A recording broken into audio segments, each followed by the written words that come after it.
এই যে রোগের সৃষ্টি হয়, তাহলে আপনাদের কাছে অনুরোধ থাকবে অবশ্যই যেন আমরা বাড়ির আঙ্গিনায় যে পতির জায়গাগুলো আছে এই জায়গাগুলো যেন সঠিক ব্যবহার করি। আমরা সবজি যেন নিজেদের সবজিগুলো উৎপাদন করে নিজেদের পরিবারের চাহিদা যেন মিটাইতে পারি। আচ্ছা, লাউ লাউ কুমড়া আছে, তারপরে চিচিঙ্গা আছে, করলা আছে, ঠিক না? এইগুলা আমরা 5টা বেডের তো সবজি থাকবে, পাশাপাশি আমাদের যেদিকে ছায়া পড়বে না।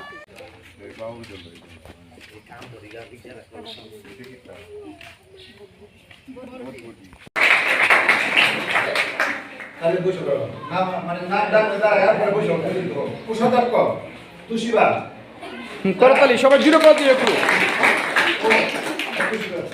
বসে পড়া। কুশাদার মানে কেশিয়ার রাখি, বর্ণমালা সম্পাদক তুষি, প্রতিযোগিতা সম্পাদক হলো নরেন আমিন। দাঁড়াও। প্রচার প্রকাশনা ও পাঠাগার সম্পাদক রুবি আক্তার। হ্যাঁ, বাতাস যাতে ঠিক মতো ঢুকতে পারে। হ্যাঁ, এরকম একটা স্বাস্থ্যসম্মত লোক থাকতে হবে, পানির ব্যবস্থা থাকতে হবে। হ্যাঁ, নোংরা জায়গা না, যাতে বাথরুমে ভাত খাওয়ান যা, এইটাকে বলে স্বাস্থ্যসম্মত।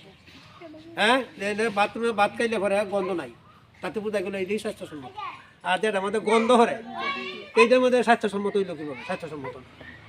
যাই হোক, এখন আরেকটা হলো তোমার জ্বরে পড়া শিশু আছে না, বিদ্যালয়ে অনেক গরিব ফুলাফান লেখাপড়া করতে পারে না, তাদেরকে ভর্তি করার ব্যবস্থা করতে হবে, বইয়ের ব্যবস্থা করতে হবে, যাতে স্কুলে যাতায়াত করতে পারে, এরকম একটা ব্যবস্থা করতে হবে।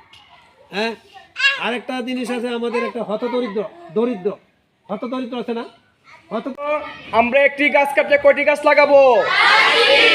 কয়টি গাছ লাগাবো?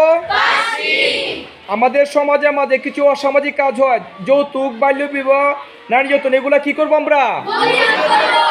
এগুলো আমরা কি করব?